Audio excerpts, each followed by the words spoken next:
ხოლო ევროკომისია ევროკავშირის გაფართოების წლიურ ანგარიშს გამოაქვეყნებს, რომელშიც წევრობის კანდიდატი ქვეყნების პროგრესის, საქართველოს შემთხვევაში კი როგორც ანგარიშის პროექტიდან ირკვევა მკვეთრი რეგრესი იქნება შეფასებული. დოკუმენტის პროექტი, რომელიც ქართულ ოცნებას მწვავედ აკრიტიკებს, გამოქვეყნებამდე ერთი დღით ადრე რადიო თავისუფლება მოიპოვა. ევროკავშირის 2025 წლის გაფართოების ანგარიში უპრეცედენტოდ მწვავედ გააკრიტიკებს ქართული ოცნების ხელისუფლებას ადამიანის ფუნდამენტური უფლებების დარღვევის, სასამართლოს დამოუკიდებლობის შერყევის, ინსტიტუტების პარტიული ინტერესებისადმი დაქვემდებარებისა და საგარეო პოლიტიკის შეცვლილი პრიორიტეტების გამო. ევროპარლამენტის ინფორმაციით ხვალ დებატებიც გაიმართება. ევროკომისიის მიერ კანდიდატ და პოტენციურ კანდიდატ ქვეყნებში ევროკავშირთან დაკავშირებული რეფორმების შეფასების შემდეგ კი კომიტეტის მომხსენებლები შეიმუშავებენ რეზოლუციებს თითოეული ქვეყნისთვის პარლამენტის დასკვნებით და რეკომენდაციებით. ოპოზიციონერი პოლიტიკოსები დარწმუნებულები არიან, რომ ხვალინდელი ანგარიში ძალიან მწვავე და კრიტიკული იქნება, რადგან მოქალაქეები ყოველდღე ხედავენ ავტოკრატიის იმგვარ რეპრესიულ ნაბიჯებს, რომლებიც ევროკავშირის ღირებულებებთან სრულიად შეუსაბამოა. როგორც პოლიტიკოსები ამბობენ, არ ყოფილა შემთხვევა, რომ ერთი წლის განმავლობაში ასეთი მკვეთრი ვარდნა ოფსკულში რომელიმე სახელმწიფოს განეცადა. შეუძლებელია იყოს პოზიტიური მოლოდინი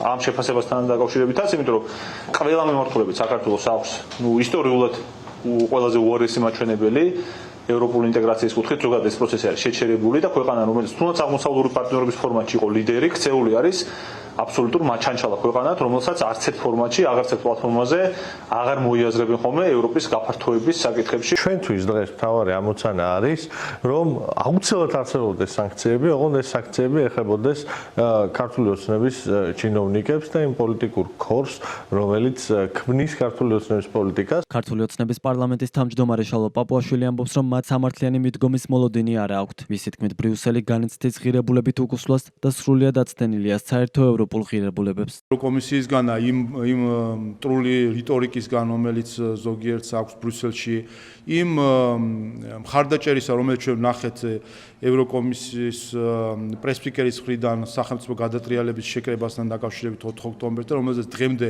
ბოდიში არ მოუხდიათ ამისთვის, რომ მხარი დაუჭერეს 4 ოქტომბრის ხელისუფლების დამხობის შეკრებას. დღემდე არ დაუგმიათ პრეზიდენტის სასახლეს ძალადობრივი შტურმი. ხვალ სიმბოლურია, რომ 4 ნოემბერს, როდესაც ევროკომისია აპირებს გაფართოების ანგარიშის გამოქვეყნებას, 4 ნოემბერს ერთი თვე სრულდება საქართველოს პრეზიდენტის სასახლის ძალადობრივი შტურმისა და იმ დუმილისა, რომელიც ამ საკითხს აქვს ევროკომისიას. ასე რომ ამ პირობებში, რა თქმა უნდა,